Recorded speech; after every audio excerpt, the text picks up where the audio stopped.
Salut à tous et bienvenue dans Drinkemetrics, le podcast où on parle de data, KPI, performance, sans jamais oublier une bonne dose de convivialité. Je suis Vladimir, fondateur de Metrix, une agence experte en data et digital performance. Curieux et passionné, j'anime ce podcast pour vous donner de nouvelles clés de lecture. Tableau de bord, ROI, conversion, bref, je suis dopé au Metrix et je crois que je ne suis pas le seul. Aujourd'hui, j'ai le plaisir d'accueillir Hugo Lapierre qui nous fait l'honneur de venir partager son expertise avec nous. Salut Hugo, bienvenue dans Drinkemetrics. Merci d'avoir accepté notre invitation. C'est super cool, je suis ultra enchanté de participer à ce podcast et j'espère que mon retour d'expérience pourra aider tes fidèles lecteurs. Avant de plonger dans la data, Hugo, on va commencer par un petit rituel. J'ai sélectionné pour toi un thé vert ananas passion et le petit clin d'œil, c'est en forme de trèfle. Donc cette petite boisson pour te porter chance. Tu as déjà eu de la chance avec une opération en digital marketing? Ça peut arriver, des fois il y a un facteur quand même, facteur chance, mais bon, toi qui es dans les KPI, tu sais bien qu'on essaye de limiter au maximum le facteur chance et plutôt se baser sur des données tangibles pour performer. C'est sûr. Allez, on rentre dans le vif du sujet de ce podcast. Je vais te demander 30 secondes pour dire qui tu es à notre audience, ton parcours en quelques mots, ton rôle actuel et ce qui te passionne. Et après, si tu as un petit fun fact ou une passion sur toi, on t'écoute. OK, trop cool. Donc moi, je suis Hugo Lapierre, ça fait plus de 11 ans maintenant que je suis dans le marketing digital, et puis de bientôt 8-9 ans dans le e-commerce. Voilà, je suis sorti de l'école moi en 2014 à l'avènement un peu de tous ces leviers digitaux qui popaient un peu de partout, avec Facebook, Google, etc. Il y avait vraiment cet avènement-là des réseaux sociaux. Et donc j'ai voulu tout de suite me spécialiser dans le digital parce que j'ai l'impression que c'était un train qu'il fallait prendre tout de suite et pour tout de suite développer l'expertise. Et puis à l'époque, pas beaucoup de personnes avaient de l'expertise, donc tout le monde était un peu nouveau sur ce levier-là. Et donc j'ai fait mon parcours en e-commerce, en B2B, en B2C. Euh, Sachant que on est plutôt sur la région lyonnaise, donc on n'a pas énormément d'acteurs du e-commerce sur cette région-là. Et donc au fur et à mesure du temps, j'ai pu me développer. J'ai travaillé notamment chez Première Vision, qui est le plus gros salon de la mode et du textile, où j'ai participé au lancement d'une marketplace B2B. Ensuite, j'ai fait du conseil en développement de marketplace chez une licorne lyonnaise qui avait levé 13 millions d'euros, qui est Wizaplace, un éditeur de logiciels de marketplace, où j'ai fait du conseil en marketplace, en création de marketplace, en build et en run pendant presque 2 ans. Et ensuite, j'ai fait mes d'autres classes vraiment là, pour le coup, sur des marchés à forte concurrence.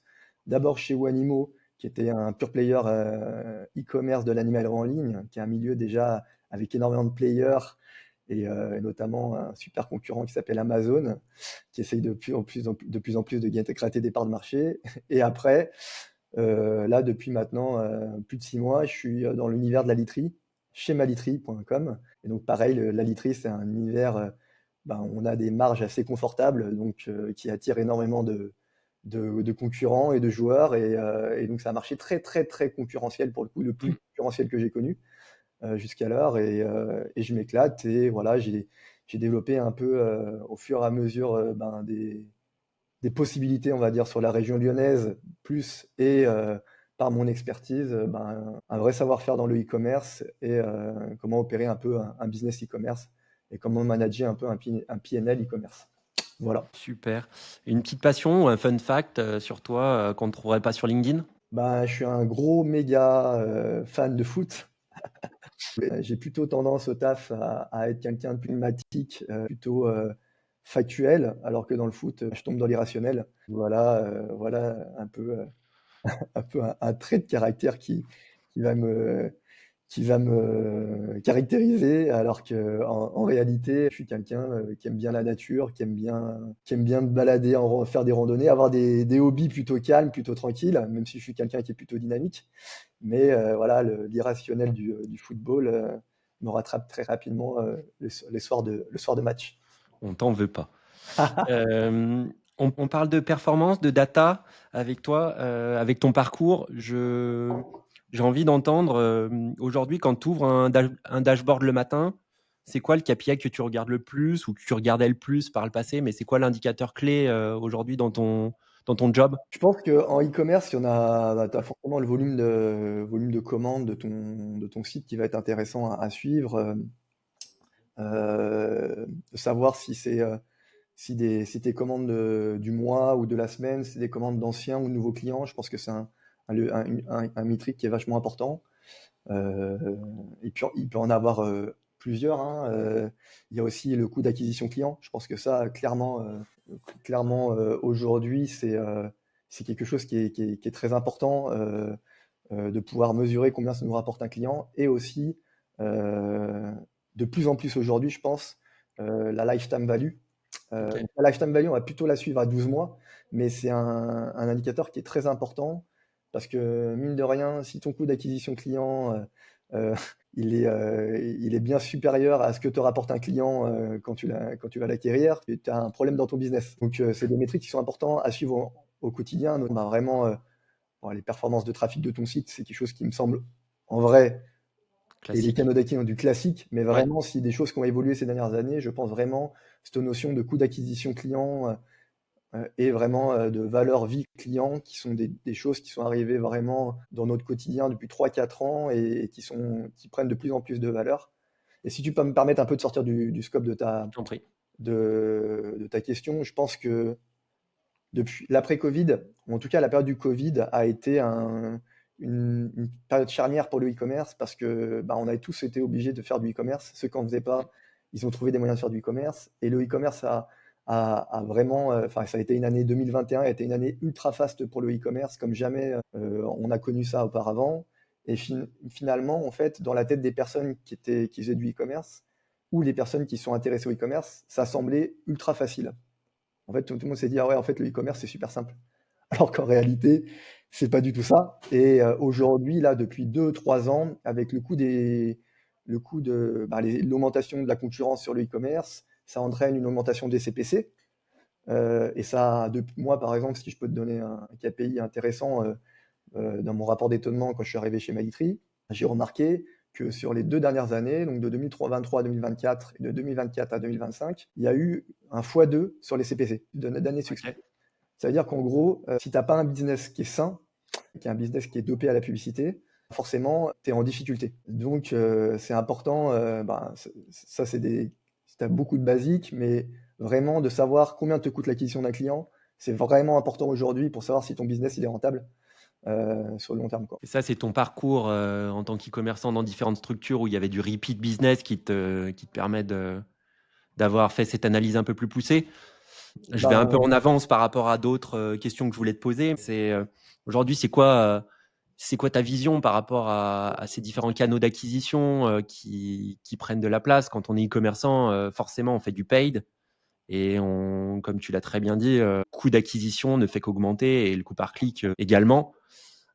C'est quoi ta secret sauce ou en tout cas, comment tu fais pour optimiser les choses, chez Malditry? je pense qu'il faut rendre à César ce qui mérite César, mais ce que je veux dire, c'est que depuis, 4-5 ans, il y a eu l'avènement du GOS en France. Mmh, Heu, et même un peu plus, porté par, la sphère un peu, germinale. Je mets ouais. ces gens-là vraiment en enfin, en visibilité parce que c'est vraiment eux qui ont amené un peu ce concept-là en Mmh, France et je pense qu'aujourd'hui, enfin, historiquement, moi, c'est très drôle parce que, comme tu dis, bon, j'ai eu, dans ma carrière, j'ai voulu quand j'ai construit ma carrière, j'ai souhaité rebondir tous les 2 ans, changer un peu d'entreprise pour voir différents types de marchés parce que c'est quelque chose qui me nourrissait intellectuellement. Enfin, j'aime dans une de mes passions et pour ça que j'aime beaucoup mon taf, c'est analyser les marchés, comprendre comment les marchés fonctionnent, comment les gens se différencient sur les marchés. Ça, c'est des choses qui me passionnent et en fait, j'adore et pour le coup, un fun fact sur ma vie, c'est que je passe des temps à faire des enregistrements de caméra, sur mon iPhone quand je vois une publicité où je dis: «Ah putain, l'idée elle est trop folle» et je me dis: «Comment je peux l'apporter?» Et je la mets de côté je la rentre OK, dans un Notion et je me dis: «Un jour, je la réutiliserai, mais je sais pas comment». Mais en tout cas, OK. c'est des choses, tu vois, qui font, mon quotidien et ce que je voulais dire, hein, pour revenir au sujet, c'est que voilà, ces gens-là, ils ont amené le Google en France et je pense qu'aujourd'hui, on peut plus avoir une vision du du marketing digital comme on avait à l'époque, et notamment de la manière dont on opère sa stratégie marketing. Et moi, je l'ai vu dans les 2-3 dernières entreprises par lesquelles je suis passé. En gros, je suis passé par des entreprises qui avaient un fonctionnement digital assez à l'ancienne, des fois, et avec des orientations stratégiques, stratégie marketing qui étaient, je sais pas moi, 30-40% de la publicité. Mmh. Donc c'était pas forcément des business sains. Ça l'est aussi pour Malitry, hein. Ouais. Enfin, je peux le dire et je pense que c'est pas un secret. Enfin, en tout cas, je peux le dire. Tous les acteurs de ton secteur sont dopés de toute façon à la performance paid, hein. C'est vrai, pas forcément vrai, parce que les locomotives, ou en tout cas les boîtes qui fonctionnent bien, ont su se construire en n'étant pas dépendants d'un seul canal. Et Oui. très souvent, moi, ce que j'ai remarqué dans les 4-5 dernières années, où les boîtes par lesquelles je suis passé, qui avaient des business un peu historiques, et cetera, ils avaient souvent une dépendance au SIA. Vraiment Mmh. forte. Et parce qu'en fait, avant, quand on opérait le e-commerce, c'était du SIA, c'était du Criteo, c'était toutes ces choses-là. Alors vraiment, je pense qu'il faut avoir une vision GWOS aujourd'hui, c'est-à-dire finalement, en fait, peut-être pour ton marché, c'est le SIA, ok, c'est le levier qu'il faut. Il faut se caler dessus parce que c'est là où tu as ton meilleur ROI. Et en fait, ouais, vas-y, fonce parce que ça marche trop bien, quoi. Mais c'est très rare aujourd'hui ce fonctionnement-là. Je pense qu'il faut avoir un fonctionnement où il faut arriver à être présent sur différents canaux, travailler sa notoriété, vraiment travailler l'impact de sa marque, comment sa marque s'exprime, du brand content, travailler comme tu dis, les leviers paid, et réfléchir quand tu fais du e-commerce, notamment si tu es en SIA, comment tu as un flux produit ultra aux petits oignons, ultra performant, pour que justement tu viennes pousser les produits qui ont plus de valeur, ou en tout cas qui pèsent le plus en publicité à tes clients, pour faire de l'acquisition client. Bien sûr, les DNVB, elles nous Mmh. réinventent la vie toutes les semaines avec des formats pub plus qu'un autre. En ce moment, on voit toujours la même pub où les gens ils font semblant d'être plombiers ou semblant d'être je sais pas, piscinistes, et finalement ils enlèvent leur tablier et disent eh ben non, moi je travaille dans telle boîte. Bah, en fait, en gros, voilà, il faut se connecter à ces. Voilà, pour moi, il faut être présent sur l'ensemble des leviers d'acquisition, et il n'y a pas une secrète sauce. Je pense que chaque marché peut avoir euh, des fonctionnements différents. Et pour revenir à ce que tu as dit au début sur le fait que tous les business e-commerce fonctionnent au paid, je suis plus ou moins d'accord. Je pense qu'il faut arriver aujourd'hui, vu l'augmentation des CPC, des coûts d'acquisition, Mmh. à trouver quelque part le bon fonctionnement, le bon mix pour ton marché, et opérer de cette manière-là, et d'avoir le business le plus sain possible. Finalement, on parle beaucoup du fait que le SEO est mort. Moi, je pense pas que le SEO est mort. Le SEO, c'est ce qui te permet, par exemple, d'avoir un business vraiment plus ou moins sain. Il y a aussi les leviers de tout ce qui est prescripteur, etc. Il peut y avoir plein de Ouais. leviers, en fait. C'est ultra intéressant. Et finalement, on y a une logique de réfléchir intelligemment. C'est pas d'activer des leviers, mais de réfléchir intelligemment par rapport à ton marché, par rapport à qui sont tes clients, quels sont les meilleurs leviers. Bah, c'est top comme retour, merci Hugo. Je vais dérouler, j'avais une question qui était très pragmatique, mais c'est entre l'intuition et la data. Tu as un peu répondu à certains éléments, mais comment fais-tu pour arbitrer? En gros, est-ce que tu écoutes que les chiffres aujourd'hui quand tu prends tes décisions, ou tu vas t'en détacher et justement te dire allez, il y a une tendance marché qui va là, allons la tester? En fait, je pense que j'ai évolué avec le temps. On est toujours une meilleure version de soi-même, et puis on apprend toujours des choses en continu. Je pense que c'est ça ce qui fait notre force dans le marketing et même le e-commerce de manière générale, c'est qu'on a plein de sources d'inspiration. Moi, je suis très team podcast, on pourra en parler Mmh. sûrement après. Ouais. Lecture aussi, tu vois. Et en fait, en gros, je pense que il faut trouver les bons équilibres entre les deux. Je pense que la data est important, mais trop de data peut créer une usine à gaz, et peut Mmh. quelque part être plus te desservir que te servir. Et je pense que clairement, moi, je suis quelqu'un qui est très intuitif de base.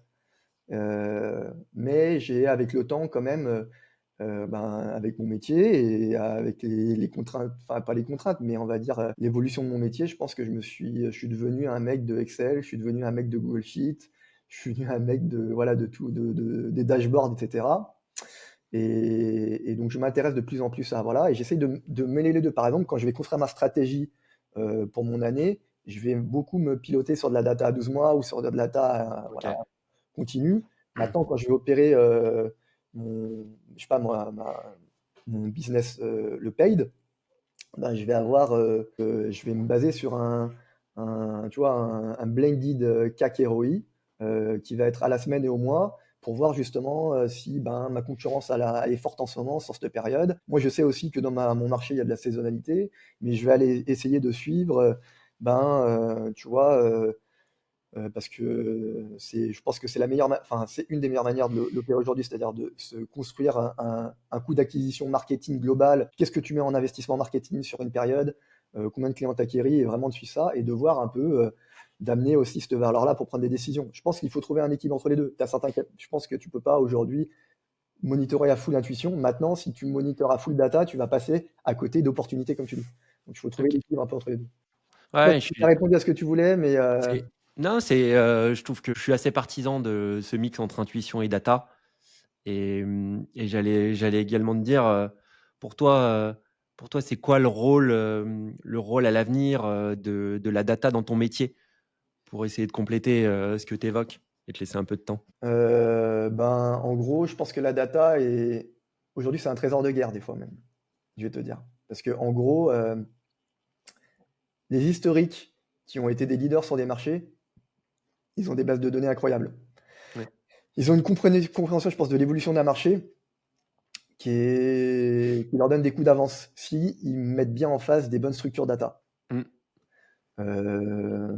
Je pense qu'aujourd'hui, c'est même, ça peut être une barrière à l'entrée. J'exagère le trait, hein, mais en fait, quelqu'un qui monitore bien sa data, il a quand même des gros avantages, et surtout, bon, s'il a un business de rétention, n'en parlons pas, hein. Mais si tu as des fois, tu as des business qui sont full acquisition avec très peu de rétention, comme c'est le cas de la literie, par exemple, parce Ouais. que mine de rien, tu vas changer ton matelas tous les 10 ans. Mais tu as quand même des clients qui reviennent au bout de 5, 6 ans. Donc il faut être quand même bon dans ton opération, ton parcours client et de ton expérience client. Mais ce que je veux dire, c'est que la data, ça te donne des coups d'avance. Et je pense que des fois, nous, moi par exemple, je travaille un peu Malitri, c'est un peu un historique, ils sont là depuis 1945. C'est un fabricant français de literie. Euh, qui a eu un business model qui a marché à une époque, qui marche un peu moins aujourd'hui, qui essaye de se réinventer. Moi, j'essaye d'amener un peu cette casquette-là de prise d'initiative un peu nouvelle. Voilà. Et ce que je veux dire, c'est qu'ils ont une database qui est super intéressante. Ouais. Moi, j'ai monté un dashboard, je crois que c'est un des plus beaux dashboards que j'ai monté de ma vie, on peut dire. Justement, j'allais te dire comment, tu as un dashboard, qui est câblé, parce que tu m'as parlé de plein de KPI, super intéressants. C'est un dashboard maison? C'est un dashboard, avec des outils du métier? Un outil marché?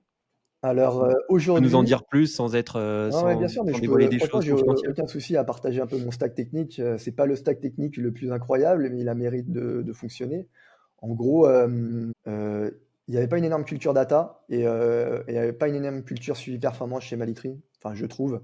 En OK. tout cas, moi, quand je suis arrivé dans le périmètre que j'ai repris, et notamment, en fait, Malitri, c'est un rachat. Il y a 1 an, c'est un rachat, c'est-à-dire que c'était un entrepreneur lyonnais qui avait réussi dans la literie, qui a racheté un fabricant français de literie qui était situé au Mans, et il a créé Malitri e-commerce plus 80 magasins partout en France. Donc, mon boss actuel n'a pas une énorme culture digitale, mais il a le mérite de vachement s'intéresser et en tout cas, tu vois, ça l'intéresse, quoi. C'est quelqu'un d'ultra curieux.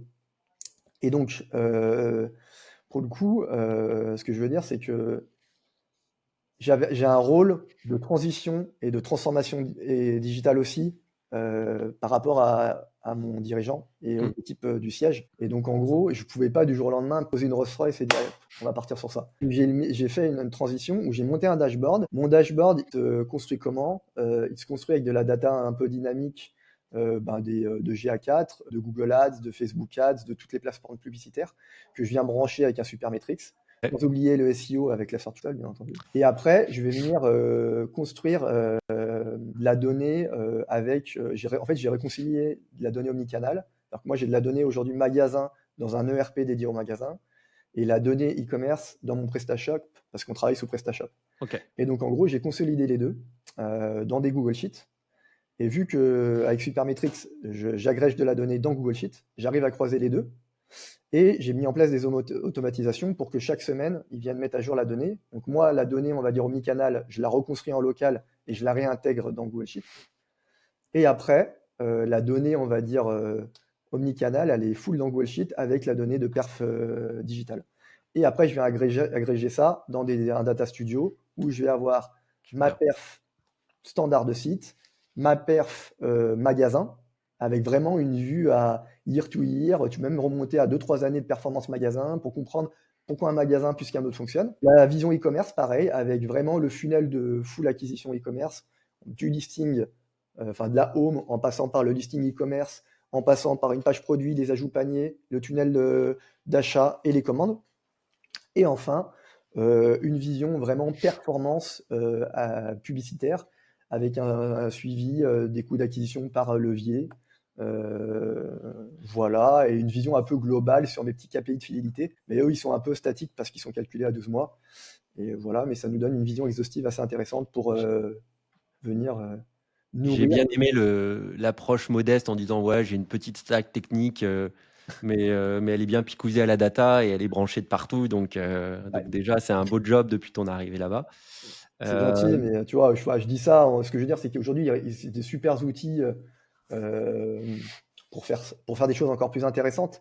hmm, Mais des fois, je pense qu'il faut aller étape par étape. exactement. Et moi, par le passé, j'ai fait des erreurs sur ça, ou en voulant griller trop vite, enfin, en griller trop vite des étapes, et finalement, en fait, tu peux perdre des gens au passage. Donc maintenant, moi, j'essaie de vraiment être à l'écoute et d'acculturer au fur et à mesure mes interlocuteurs. Je pense que c'est la bonne approche, surtout avec l'historique de la boîte.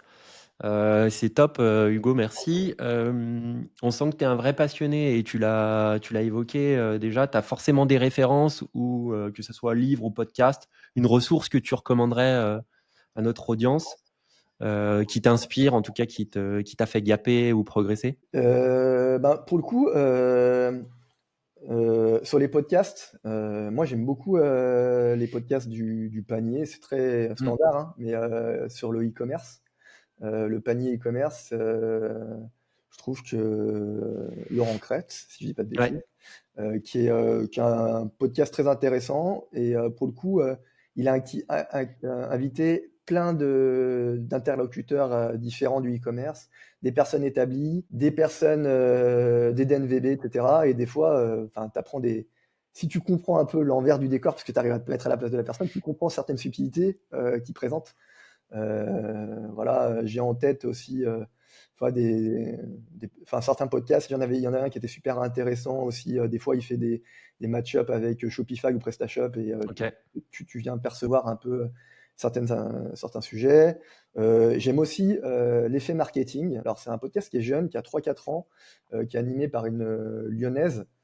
Ce podcast, il est vachement intéressant parce qu'elle a une vision un peu plus sur le côté d'NVB, éco-responsable, etc. à la base. Et bon, après, maintenant, elle avait beaucoup d'intervenants de cette manière-là, qui sont des personnes qui essayent d'avoir des business sains de base, donc qui vont te donner des petits tips assez intéressants. Et depuis, elle s'est développée. Et pour le coup, son podcast est intéressant parce elle invite vraiment une variété de profils qui sont cool. Et sinon, en lecture, ben, pour le coup, je pense que j'ai lu pas mal de bouquins de Guo Saking, notamment bah, celui de Gambetto de Germinal. J'en ai un autre, euh, Yann Leonardi, je crois, qui est sympa aussi sur le Guo Saking et tout.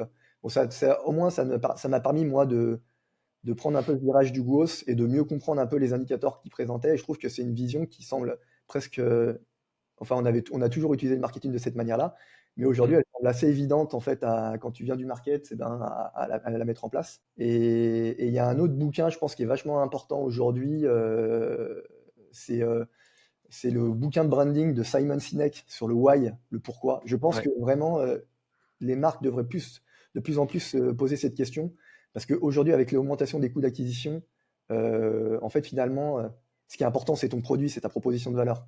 Qu'est-ce que tu amènes de différenciant, en fait? Après, en marketing, tu peux mettre des secrets de sauce pour rendre ton produit incroyable, ouais. alors qu'en fait, tu as juste rajouté deux trois features de fonctionnalités, etc.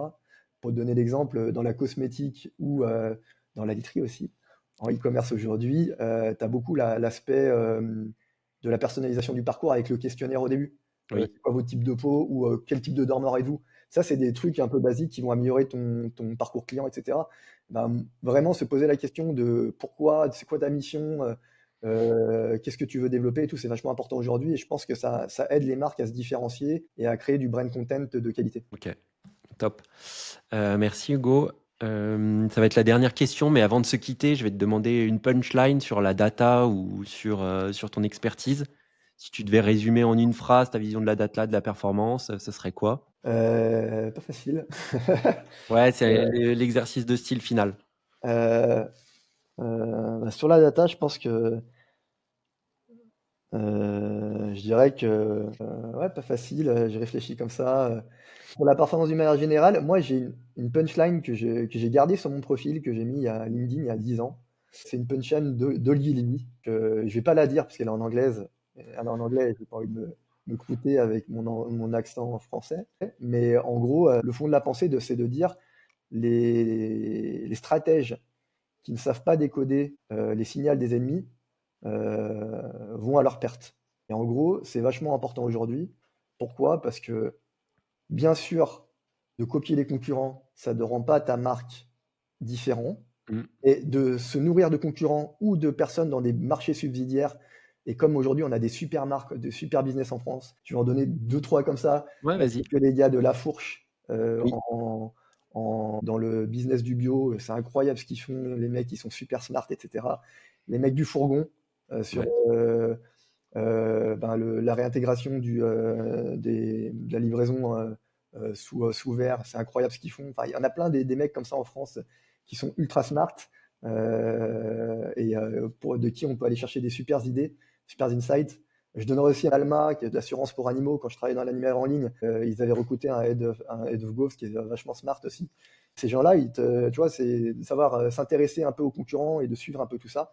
Je trouve que c'était super important avant, mais c'est une obligation aujourd'hui. Parce que Ouais, ça te donne des idées et ça te permet de te renouveler au quotidien. top. Eh ben, un grand merci Hugo d'avoir été le premier à participer à Drink et Metrics. Où est-ce qu'on peut te suivre ou échanger avec toi? LinkedIn, hein, très simple, standard. Après, les autres réseaux, je suis plutôt fermé maintenant. Eh ben, ça marche. C'est Mais pareil LinkedIn, pour très moi. bien. Un grand merci encore Hugo. C'était Drink et Metrics. On se retrouve très vite avec un nouvel invité, une nouvelle boisson à tester. D'ici là, continuez d'explorer vos metrics pour viser votre North Star Matrix. À très vite.